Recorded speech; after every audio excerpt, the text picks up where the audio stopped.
மூஞ்சிக்கு ஃபேஷியல் பண்ண 1000 ரூபாய் தானே கேக்குறேன், அது கூட கொடுக்க மாட்டீங்க. நமக்கு இருக்க பிரச்சனை எல்லாம் யாராவது 1000 ரூபாய் கொடுத்து ஃபேஷியல் பண்ணுவாங்களா? ஆமா 1000 ரூபாய் தான். நேத்து நீங்க கூட தான் ஒரு புது பேட்டை 1000 ரூபாய் கொடுத்து வாங்கிட்டு வந்தீங்க. நான் வாங்குவோம், நான் பிளேயரு. போய் முத பாலே அவுட் ஆகிறதுக்கு எதுக்கு பேட்? நீ என்ன இப்ப ஃபேஷியல் பண்ணணும்னு கேக்குற? நீ என்ன உலகலையா? நான் உலக அழகி தான். நீங்க தானே என்கிட்ட பொண்ணு கேட்டு வந்து கல்யாணம் பண்ணீங்க. வாழ்க்கையிலே பண்ண பெரிய தப்பே அதாண்டி. மேல ஏதாச்சும் பேசுனீங்க நான் எங்க அம்மா வீட்டுக்கு போயிடுவேன். தயவு செஞ்சு போடி. இதுக்காக தாண்டி ரொம்ப நாள் வெயிட் பண்ணிட்டு எப்போ பார்த்தாலும் சண்டை போட்டுக்கிட்டே இருக்காங்களே, என்ன பண்ணலாம்?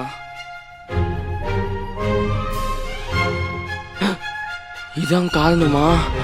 2 பேரும் இங்க வாங்க. நீங்க 2 பேரும் ஏன் அடிக்கடி சண்டை போடுறீங்கன்னு எனக்கு தெரிஞ்சிச்சு. உங்க அப்பானால தானே? எனக்கே தெரியுமே, உங்க அம்மா தான். அதெல்லாம் இல்ல, இங்க பாருங்க. 2 பேருக்கும் ஃப்ளேம்ஸ் போட்டு பார்த்தா எனிமீன் வருது. எனிமீன் வந்தா சண்டை வராம என்ன வரும்? இதுக்கு ஒரே வழி, 2 பேர்ல யாராவது ஒருத்தர் பேரை மாத்துங்க, அப்பதான் இது சால்வ் ஆகும். ஏய் பேர் நீ மாத்துங்க. நீங்க மாத்திக்கோங்க. ஏய் நீ மாத்து. அருண்ன்ற பேர் ஐஸ்கிரீம் நேம்ங்க, நீங்க மாத்திக்கோங்க. ஏய் நீ என்னால மாத்து. முடியாது, நீங்க தான் நீ மாத்தணும். மாத்து.